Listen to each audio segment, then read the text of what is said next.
quand on parle de carence, on parle de déficit.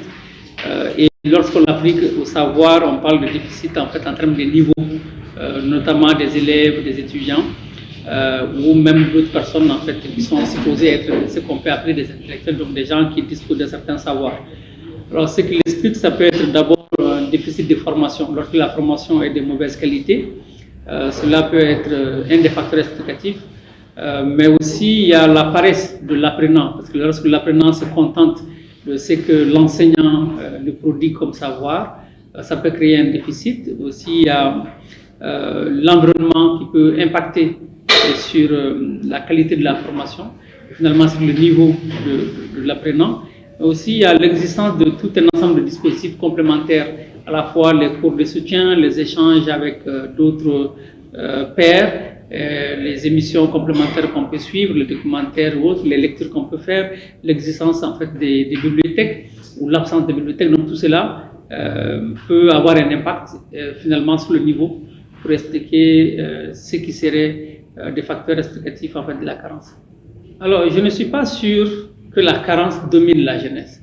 C'est-à-dire qu'en fait il y a des gens qui de tout le temps en fait ne savent pas, et puis il y a ceux qui cherchent à savoir, et il y a ceux qui peuvent être considérés comme ceux qui savent. Et c'est vrai que la jeunesse d'aujourd'hui, elle est majoritaire, donc elle a d'autres préoccupations.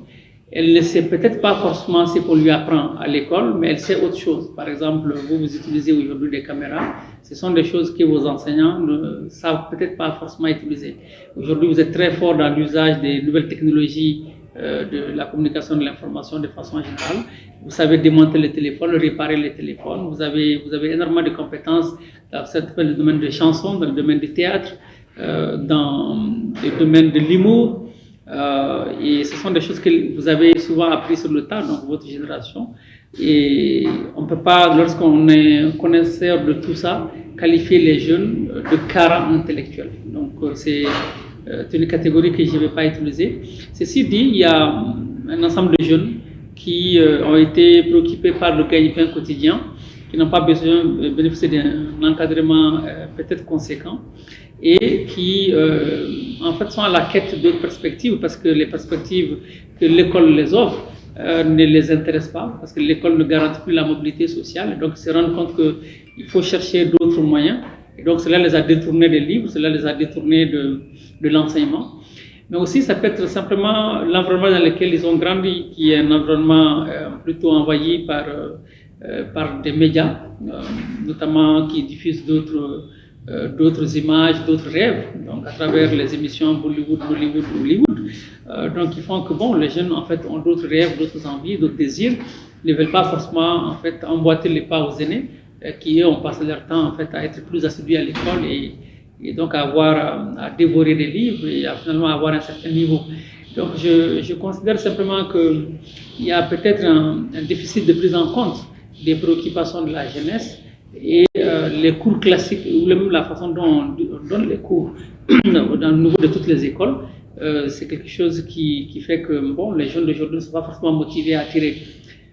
Mais lorsqu'on trouverait éventuellement en fait, un mécanisme pour les intéresser, peut-être qu'ils auraient en fait un meilleur niveau. Mais de tout le temps, on a eu des jeunes carents. Ça n'a pas commencé aujourd'hui. Et comme on a aussi des adultes qui sont carents parce qu'ils étaient carents jeunes. Mais ce n'est pas une tare. L'impact des nouvelles technologies est toujours un impact positif et négatif. C'est-à-dire que tout dépend des usages qu'on en fait. Le problème, ce n'est pas les nouvelles technologies. Le problème, c'est l'usage qu'on en fait. Lorsque on préfère acheter des forfaits pour juste regarder des émissions de divertissement, regarder des vidéos, peu importe leur qualité, pour passer du temps, pour s'informer et pour diffuser soi-même du contenu, dans ce cas-là, oui, ça accapare les jeunes et ça ne leur donne pas suffisamment le temps pour aller à l'école, ça ne leur donne pas suffisamment le temps de se concentrer sur le cours. C'est pour ça que lorsqu'on est enseignant et qu'on dispense le cours, on voit qu'il y a certains étudiants ou étudiantes qui physiquement sont avec vous en salle, mais qui ne sont pas avec vous, parce que c'est des personnes qui sont connectées pendant le temps que vous faites les cours, donc qui se donnent des rendez-vous, qui regardent des vidéos, et qui s'occupent qui s'occupent dans un autre domaine qui n'est pas en fait en rapport avec le cours qui est dispensé. Et ça peut créer effectivement un impact sur la qualité de la formation Et dans ce cas-là, on peut accuser les profs, mais alors que c'est l'étudiant ou l'étudiante qui n'a pas pris le temps.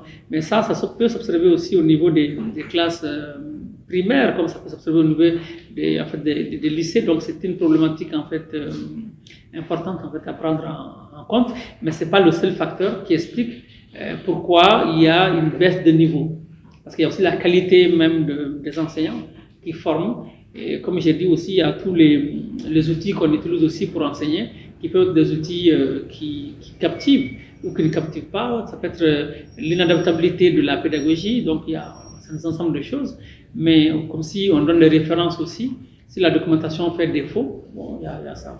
Donc il y a tous ces éléments à prendre en compte. Un mot de fond, c'est que chacun, c'est d'abord la responsabilité de chaque personne de prendre conscience de qu'est-ce qu'on veut être dans la vie, quels sont nos objectifs et qu'est-ce qu'on veut, comment on peut les atteindre. Et c'est dire que bon, les réseaux sociaux, c'est un outil que nous avons, mais à nous d'en faire en fait un outil plus ludique, mais pas forcément un outil jouissif.